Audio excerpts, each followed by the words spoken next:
Yes, so ladies and gentlemen, I'm sure we can all agree that this has been a very, very intellectually stimulating presentation. The whole conference day has been fascinating. Thanks to Professor Goodman. Thanks to all of you. Thanks to everyone who helped out setting this stuff up. And like God creating man to crown creation, right? Or like the little crowns on the Torah letters, we now have someone to finish it all. We have JJ Kimche, whose name sounds a lot like my least favorite food in South Korea. Um, I asked him if he wanted me to start presenting him like a boring normal person, or if he wanted me to do this like full trickster mode. And he told me to go full trickster mode. If you actually want, so I'm deeply tempted to turn this into a very short roast, but I'm not going to do that for the sake of time. Suffice to say that Professor Kimchi is coming to us from the University of Austin. I also just figured this out. I didn't recognize this until I looked and read your little bio here. He also hosts one of the podcasts that I listen to, the podcast of Jewish Ideas, which is pretty interesting. I have like 10 of them downloaded on my phone. Quite fascinating. You're a great host. Uh, and today he's going to be talking to us about um, Mordecai Gumpel Schneber. Very, very distinctly Jewish name, fascinating character. I'm sure I've definitely never heard about him before. I'm looking forward to hearing him and also to sharing the questions. Please come up and let's welcome Professor Kimche.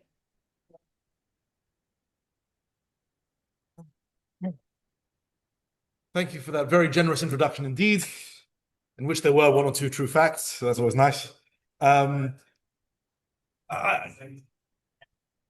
We are grateful for your small mercies. I see I have 10 minutes. Might extend it a minute or two, but I'm going to do our best to finish on time because it's always a dicey position to stand in between a group of people and dinner. So hopefully we'll keep it relatively brief. So yes, thank you. I just want to join the chorus of thanks to the conference and those who organized it and those who've hosted me and you know the splendid translation we've all come here to enjoy and to celebrate. I feel slightly out of place in a place like this. I mean, in a lineup full of sort of medievalists and legends of the study of Maimonides. I am out of place not only because I'm sort of most junior, but also because I chronologically don't belong so well in the medieval period, even though I've spent a lot of time studying it.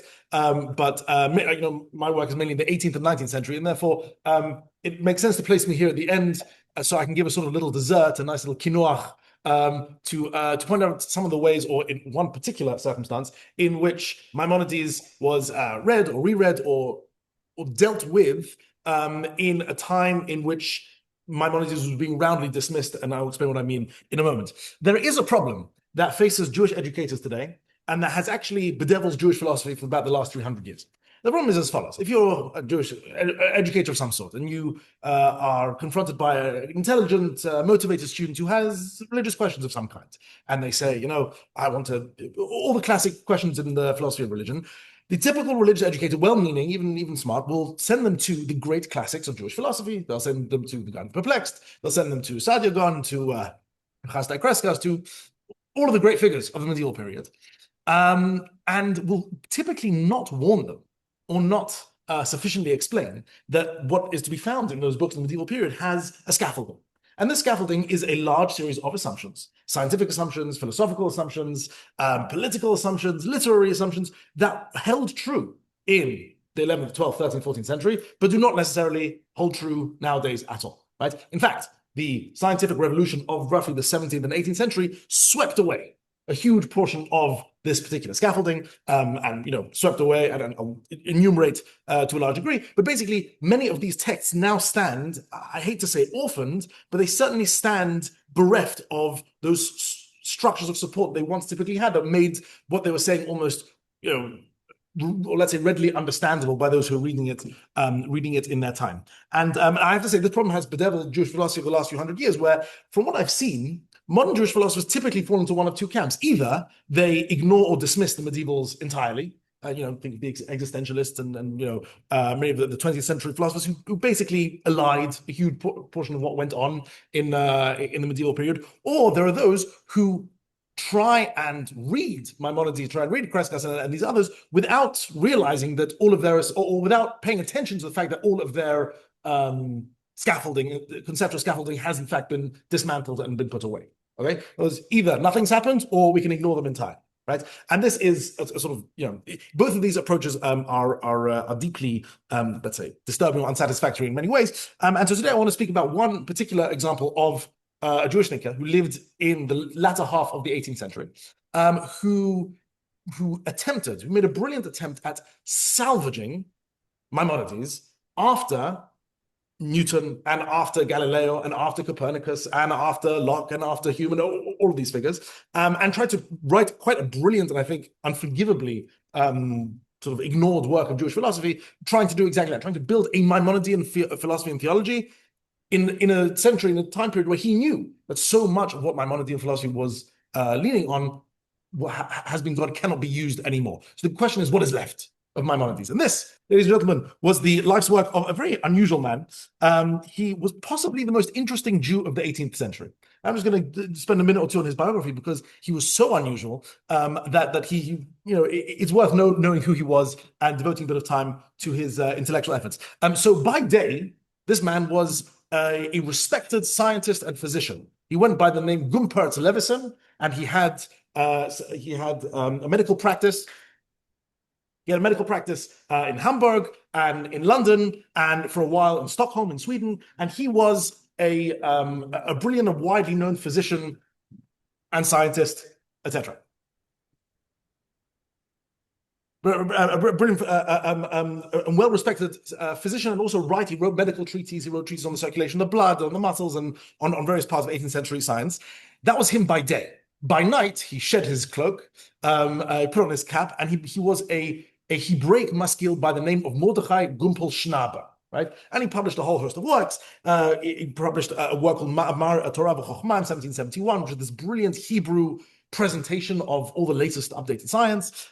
He had a very interesting Pirush on Kohelet, which was sort of meant to be a sort of counterpoint, a counterweight to Mendelssohn's effort in the same area. And he wrote in 1792 his magnum opus called Yesod HaTorah, which is interestingly a commentary on Maimonides' 13 principles. That's how it is structured. But as we all know, commentaries aren't always just commentaries, and he diverges wildly from the text upon which he is commenting on and basically attempts to encapsulate all of Maimonidean philosophy, deals at length with the guide, etc., etc. He lived a wild life, and I'm not going to go into all of it. I'll just mention one or two fascinating things. At the age of 15, he in 1756, he had an ill-fated attempt to broker peace between Rav Yaakov Emden and Rav Yonatan Eibeshitz. He was a student of both of them. At the age of 15, he wrote letters to the two of them trying to get them to reconcile. Hardly need to say it did not succeed. He was an attending physician at the Great Medical Asylum in London, founded by the Duke of Portland. He was the very first Jew in European history, the very first unbaptized Jew to be given the title professor. So far as we can tell, in 1780, Gustav III of Sweden gave him the title of professor and appointed him as one of the major teachers and physicians in a newly constructed sort of a medical facility in Stockholm. He had many other curiosities. He had a duel with a German count, which he won apparently, and was therefore exiled from Sweden. He was under arrest on suspicion of murdering his landlord and was later exonerated. He was thrown out of his synagogue in London for unspecified charges, and various other interesting aspects of his biography. He's really he's a man whose life begs for a good biography. We haven't had one yet, so we'll see what happens in the future. But essentially, the most interesting, really, I think, part of Schnaber as an intellectual is that he was very British. And I mean that in the best possible sense, naturally the highest compliment, in the sense that he's there 1770s, 1780s, 1790s in London, and he had drunk deeply from British science and especially British empiricism. This book is really, the Yesod HaTorah is really the only work of Jewish philosophy that I know that is completely based on the British empiricist tradition, more or less.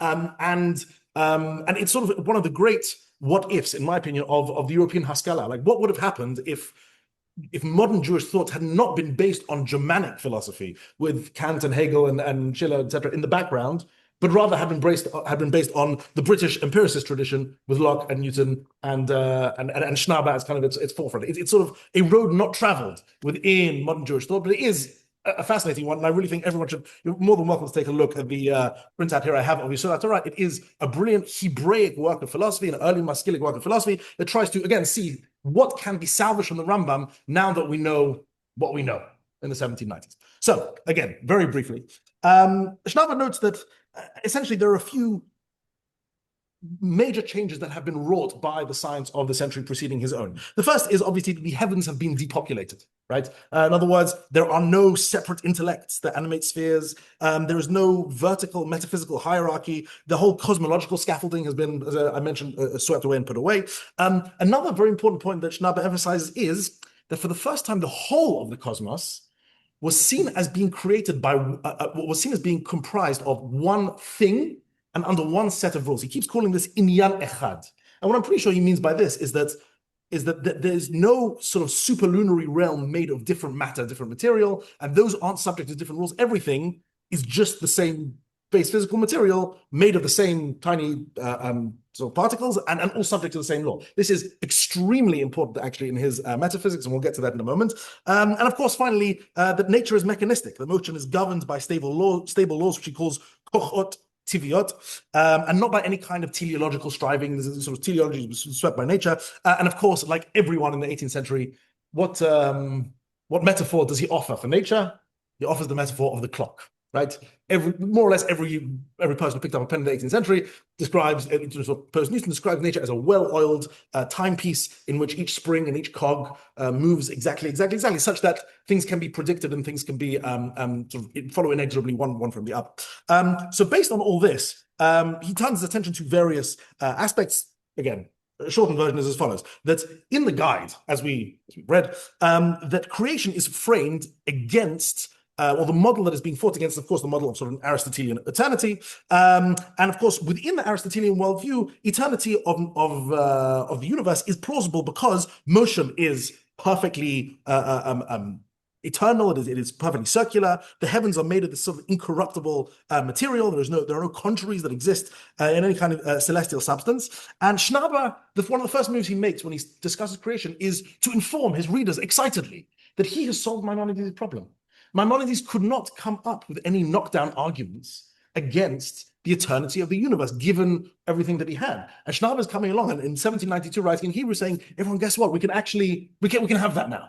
Right now, with what we know about science, I've come to give Maimonides the hand that he needed in the guide, right? And that's because, as I said, under this notion of inyan echad, he has an entirely different view of what creation entailed. What did God do at the beginning of creation? I'm going to read out a couple of lines here in Hebrew, and you'll notice it's a splendid adaptation of Newtonian, basically the laws of motion, into Hebrew, a very early Maskilic Hebrew. It says as follows: Shehu yitbarach bara kol me'ayin, והמציאות בכללו המה חלקים קטנים ממש, ולכל חלק וחלק ממנו הטביע הבורא כוחות ידועות, כמו הכוח המנוחי, שבו ינוח הגוף במקומו, ולא ייתן זולתו לנוח בגבולו. וכוח תנועי, שבו יתנועע אם יפגשהו גוף זולתו. וכוח תנועה סיבובית, שלכל צבא השמיים, וגם לכדור הארץ, לפי דעת חכמי זמננו, הנמשכים אחרי דעת החכם קופרניקוס, הטביע הבורא יתברך בכל חלק וחלק מהם כוחות אחרות, כמו כוח המנגדי, שבו ינגד גוף אחד לחברו הפועל בו.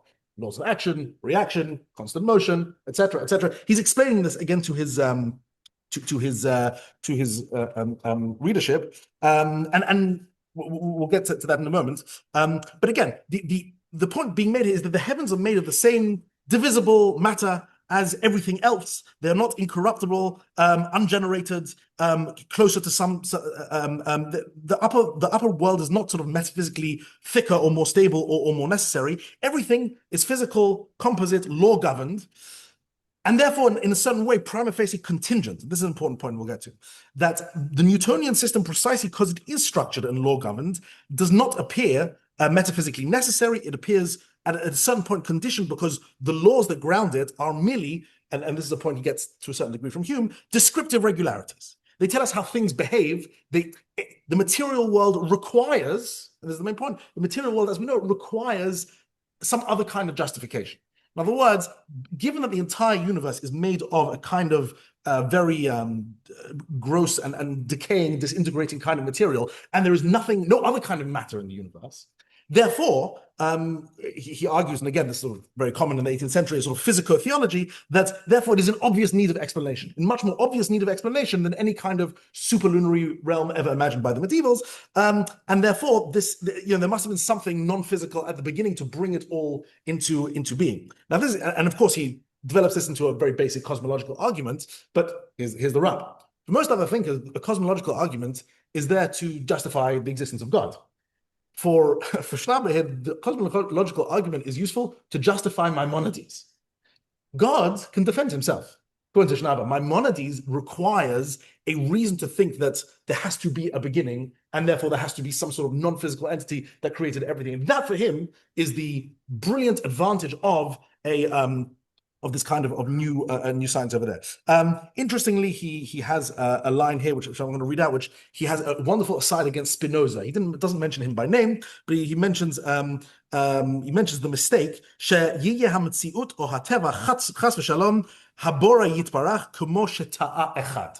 There was one person who was mistaken and thought that the Teva and Borea are the same thing, and he gives a similar reason for not believing it to be the case. Because again, if all of matter and all minds are fallible, are decayable, are corrupt in some way, then for Islam as well, it makes no sense to say that the sum total of corrupt and degenerating things is one perfect being. Those two things cannot possibly go together. Again, I'm not saying these are knockdown philosophical arguments. What I am saying is that here is a Jewish theologian for the first time saying, here's what I have learned from the textbooks in my universities and in my medical office, and therefore, let me offer some new arguments. His arguments against Neoplatonism, which I'm not going to go so much. However, there are two specters. In fact, this is where I'm very grateful to many of the speakers before me, especially Professor Siskin here. There are two specters specifically that Schnabel is worried about in his day, which he wants to avoid and wants to claim that Maimonides' work can avoid too, which is on the one hand, the specter of deism, very common in the 18th century, the belief that God just sort of set the universe in motion and was able to withdraw. Again, if you recall the picture of creation that I mentioned earlier, that is exactly what it seems that God is doing, right? He's setting into motion certain laws. He creates the chalakim ktanim mamash, as he calls them, sets the laws, and everything just follows from there, mechanistically. Necessarily, right? And that is the deistic view. And of course, the other sort of extreme view is divine occasionalism, which he's aware of, less worried about, and we'll put to one side in a moment. Now, the major text that Maimonides visits in order to try and argue his case is the Guide 169, where Rambam argues forcefully against a kind of medieval deism in which he argues there's the mashal of the artisan who sort of creates something and then just leaves it there, right? And what Schnabel notes here is that for Maimonides, there is something about divine causation that persists even as the world continues. And that is the principle that he draws out from this. In other words, that it's not, Maimonides argues, he adopts a solution concerning forms and knowledge there, which we won't go into in a moment. But the point is that he takes out that principle that the divine causation cannot just be something temporal at the beginning, but rather must persist throughout the entirety of time, and uses it in order to draw an analogy, or rather draw an important distinction. This is building on what Professor Siskin says, drawing the distinction between God's will and God's wisdom. Because for Schnabel, in his case, he does believe, in fact, in a kind of deistic way, that when it comes to God's wisdom, one only needs that initial spark, that initial moment, right at the beginning of creation, because everything follows from that. There isn't anything extra that you can add to it. However, according to Schnabel, there's an important thing that is missing, which is will, right? And will for him is, and again, speaking as a medical man, he describes the will and basically shows that any action that a human being must take must have enough willpower to see that action through, right? So if I want to lift a chair up above my head, I must have enough motivation in my head to cause my muscles to do that. You must have enough desire, 20 points of desire if you need 20 points of effort to lift the chair above your head. Right? And he goes on this line, and therefore God's will functions as kind of ontological engine, even if his wisdom is confined only to this initial moment. And he uses the analogy quite common for his time. He calls the role of God to the universe hakesher hanifla asher sham ben hanefesh uven haguf. Right? Similar to the soul and the body. One of the reasons I like this phrase "hakesher hanifla" is that the 18th century is full of people, full of thinkers who essentially accept a kind of Cartesian dualism, but argue over exactly how it works. Like, what is the connection between the mind and the body? And I like that Schnabel doesn't address this anyway. He just says "hakesher hanifla." You know, it's kind of it's wondrous. Doesn't particularly want to go into it. Yeah, kesher hanifla. It's literally nifla. It's you know he leaves it and then goes on. So, in other words, it's funny because there's only a small amount of secondary literature on Schnaber. David Ruderman wrote on him a little bit, and Shmuel Feiner a little bit, and one or two others. And they seem to see him as a deist. They sort of accuse him or put him in this blanket category of sort of weird late 18th century Anglo deists. But the truth is that a closer reading of him, just on his point of creation, is that you can see that he is a deist in his knowledge, in terms of God's knowledge, but a theist in terms of God's will. In other words, that when it comes to lighting the touch paper, that only requires a certain minimal effort at the beginning, whereas the ratzon, the will that has to accompany everything, that has to be sufficient to go along with the universe as it plays out. I'm not doing it a huge amount of justice here, but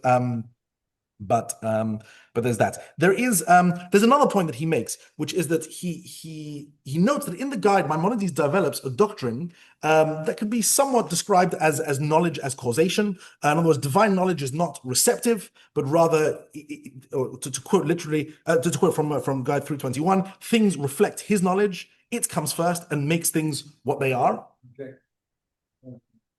Yes, projective rather than reflective. By the way, this quote was from a recent new translation of the guide. It's pretty good. You should get yourselves a copy if you can.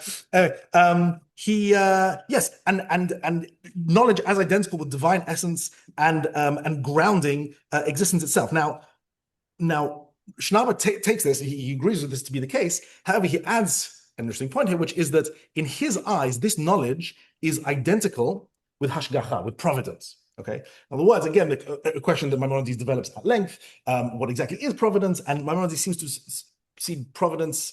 Again, there's a lot of literature on this, but seems to be providence as something that can be earned by someone. That's someone who is more learned and knows more and is sort of has ascended this metaphysical ladder to a certain degree. He or she receives a greater degree of it.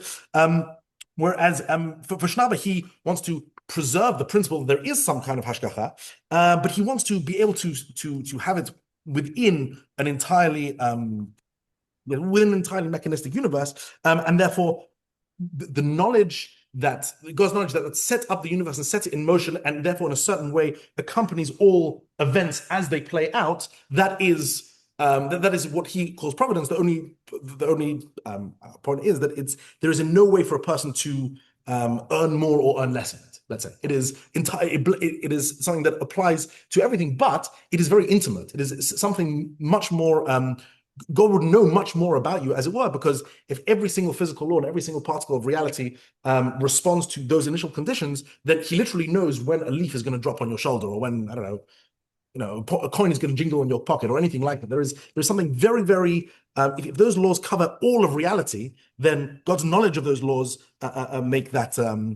Sort of accompany that as well. I would say also that this, of course, opens up a huge question of free will. And unfortunately for my friend Mr. Schnaber here, it seems that free will is something he asserts rather than argues for. In other words, he just simply, I mean, again, arguably somewhat similar to Maimonides, he paints this picture and then just drops in free will without trying to place it exactly where it's supposed to be placed. All I have to say to that is that sounds like a typical medical doctor.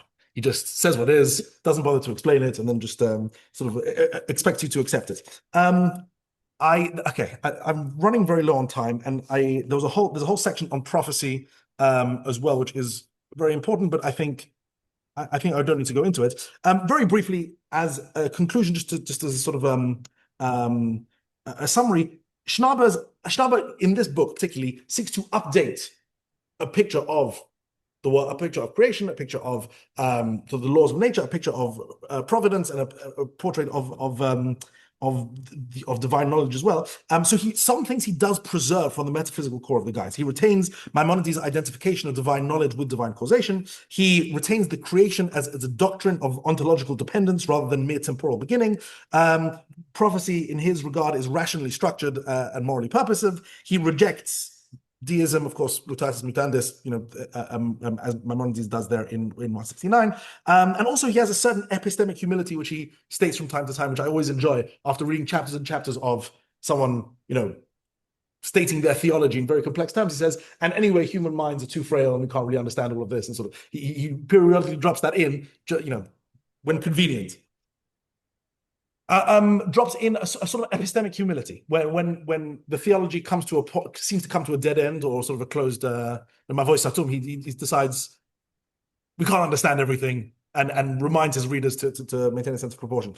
There are some things that he modifies, so providence becomes universal rather than intellect or proportional. The prophecy shifts from a metaphysical overflow to a moral necessity. The cosmological argument is reformulated and repurposed.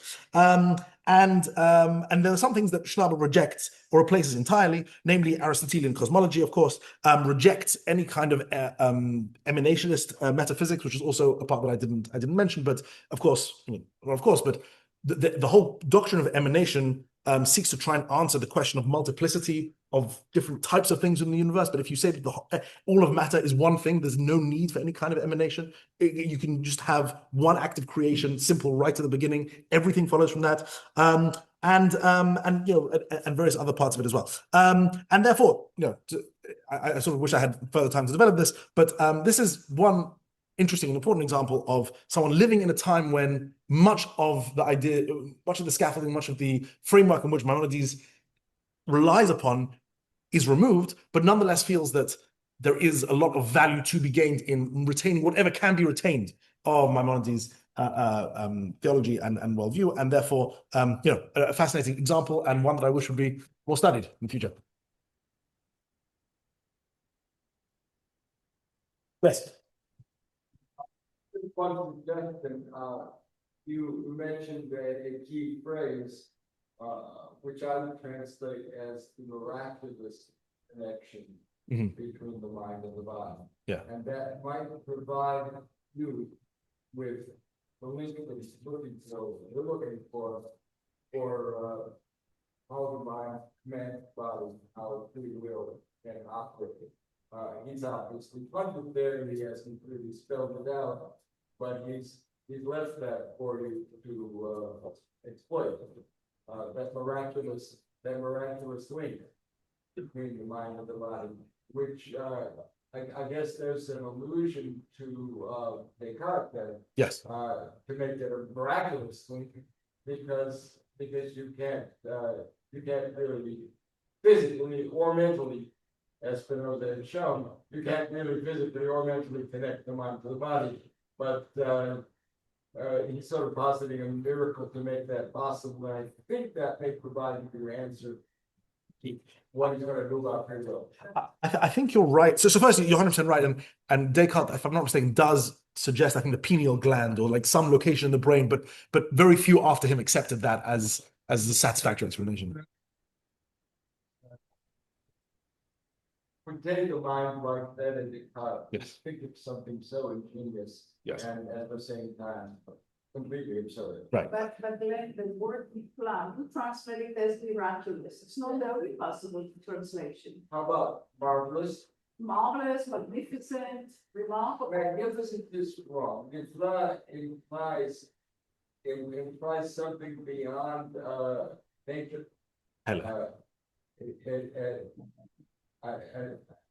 Not magnificent, Godot could be magnificent, but the thought, if not miraculous,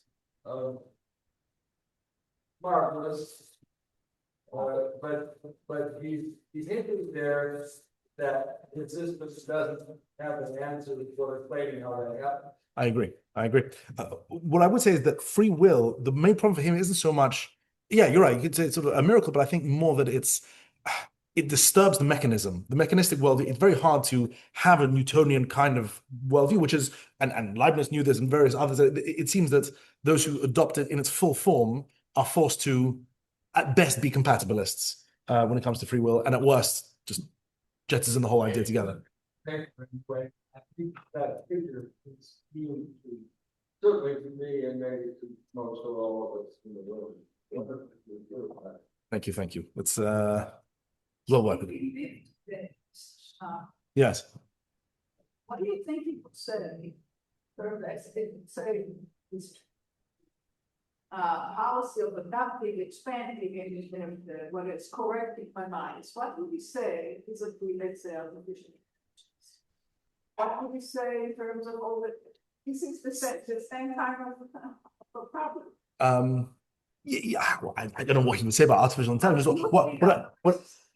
What I can say is that Dr. Schnabel's Levison's book here reminds me actually quite a bit of Professor Goodman's Guide to the Guide, especially the last section in which you try and basically argue that there are elements of Maimonides that are still very relevant to the scholar of religion or to people wrestling with religious questions today, even if, yes, all the framework, all the scaffolding has been removed, there are nonetheless and in your paper as well, sort of dealing with important contemporary relevant questions. Maimonides still has a lot to say to us. And I think Schnabel does this as well, except he being a sort of certainly a man of science, and I would say a more enthusiastic than competent philosopher. Let's say he was definitely a masculine, let's say a deep masculine thinker.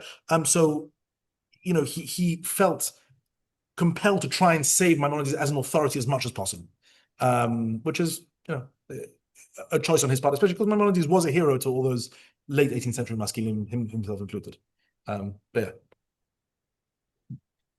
yeah. Thanks so much. I was wondering about the framing of Schnabel as someone who needs to kind of revive Maimonides in where foundations of this knowledge. And then I was thinking in the abstract that we frame it a little differently, which is you show him as a kind of participant in this Maimonidean moments in the 18th century when there are other thinkers like Solomon Maimon who see Maimonides as kind of the Jewish Kant, or Mendelssohn bringing Maimonides as we saw all sorts of other ways. Like, is it that he's attracted to Maimonides like because Rambam needs to be renovated in this moment, or is he attracted to Rambam for the same reasons that others in his era were, and this is the work that he does that we have parts from? I'll tell you more the latter. One of the wonderful things I think about Schnabel is that he's not trying to rebuild Rambam in his own image.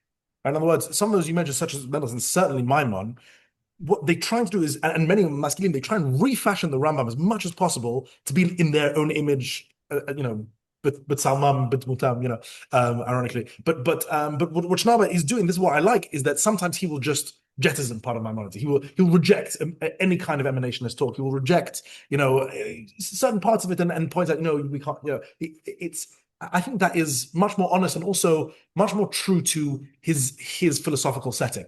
If he really does accept, and he does accept Newton, he accepts Locke, he accepts Hume to a large degree as well, that he's an empiricist, then, well, there's something you can't live with anymore. So we're going to save what we can and jettison what we can't. So, yeah, that's how I frame it. I think we have to thank our speakers. I'd like to say a few things. That was a beautiful paper. Thank you so much. And thank you, John, for chairing the session.